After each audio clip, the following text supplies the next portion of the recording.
ये वक्त टेक्नोलॉजी का है। आप एक कदम चलते हैं और टेक्नोलॉजी आपसे 2 कदम आगे चलती है। तो इस दौर में अगर आपने ये स्किल्स नहीं सीखी तो शायद आपको ऐसी परिस्थितियों का सामना करना पड़े जिसके बारे में आपने कभी सोचा भी ना हो।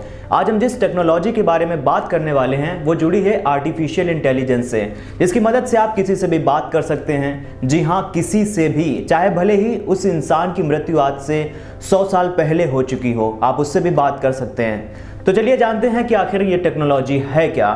नमस्कार एंड वेलकम, आप देख रहे हैं राइजिंग भारत। मैं हूं Aviraj. William Shakespeare, Harry Potter, Elon Musk, Beyonce और व्लादिमीर पुतिन, ये नाम उन लाखों आर्टिफिशियल इंटेलिजेंस व्यक्तियों में से कुछ हैं जिनसे आप कैरेक्टर एआई पर बात कर सकते हैं। ये एक लोकप्रिय मंच है जहां कोई भी काल्पनिक या वास्तविक लोगों के नाम पर चैटबॉट बना सकता है। इस एआई प्लेटफॉर्म का नाम है कैरेक्टर एआई। ये एक ऐसी वेबसाइट है जो बड़ी मात्रा में टेक्स्ट पढ़ने और उस जानकारी का उपयोग करके प्रॉम्प्ट्स का जवाब देने के लिए एक न्यूरल लैंग्वेज का उपयोग करती है। Character.ai भी चैटबॉट ChatGPT जैसी ही है। आर्टिफिशियल इंटेलिजेंस तकनीक का इस्तेमाल करता है, लेकिन समय बिताने के मामले में यह उससे अधिक लोकप्रिय है। इससे सारे चैटबॉट की तुलना में साइकोलॉजिस्ट नाम का एक चैटबॉट सबसे अधिक लोकप्रिय है।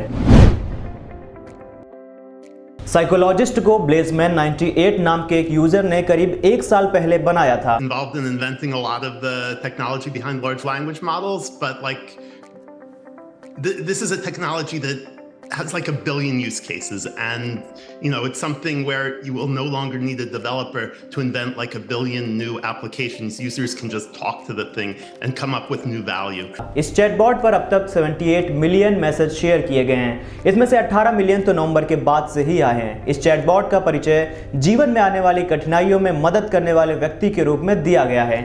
सैन फ्रांसिस्को बे की फर्म ने इसकी लोकप्रियता को कम आंकते हुए कहा है कि इसके यूजर्स मनोरंजन के लिए रोल प्ले करने में अधिक रुचि रखते हैं। रेड एंड शगुन जैसे सबसे अधिक लोकप्रिय चैटबॉट या तो कार्टून है या कंप्यूटर गेम के पात्र, इन्हें 282 मिलियन संदेश भेजे गए हैं। इनके लाखों चरित्रों में से कुछ ही साइकोलॉजिस्ट जितने लोकप्रिय हैं।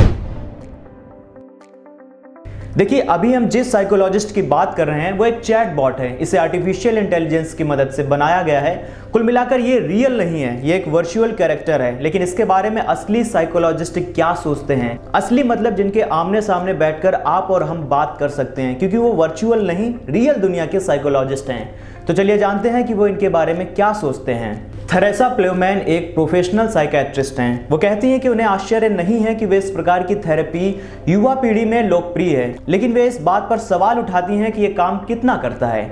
बॉट के पास कहने के लिए बहुत कुछ है, वो तुरंत धारणाएं बना लेता है। जैसे जब मैंने कहा कि मैं उदास महसूस कर रही हूँ तो मुझे अवसाद के बारे में सलाह देना, लेकिन ये वैसा नहीं है जैसा कोई इंसान प्रतिक्रिया देगा।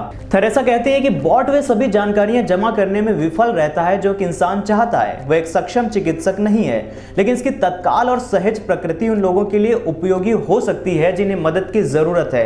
बॉट का उपयोग करने वाले लोगों की संख्या चिंता पैदा करने वाली है। वो कहती है कि ये उच्च स्तर के मानसिक स्वास्थ्य और सार्वजनिक संसाधनों की कमी की ओर इशारा करती है। इसी टेक्नोलॉजी पर आधारित और भी कई सारी वेबसाइट हैं, चलिए जानते हैं। एलएलएम पर आधारित रेप्लिका जैसी साइट भी है। ये भी कैरेक्टर एआई जैसी ही सेवा देती है, लेकिन उसकी प्रकृति को देखते हुए उसे केवल एडल्ट्स के लिए दर्जा दिया गया है। लिम्बिक एक्सेस नाम के एक एआई सेवा को पिछले साल ब्रिटेन की सरकार ने मेडिकल डिवाइस का प्रमाण पत्र दिया था। वो ये प्रमाण पत्र हासिल करने वाला पहला मानसिक स्वास्थ्य चैटबॉट है।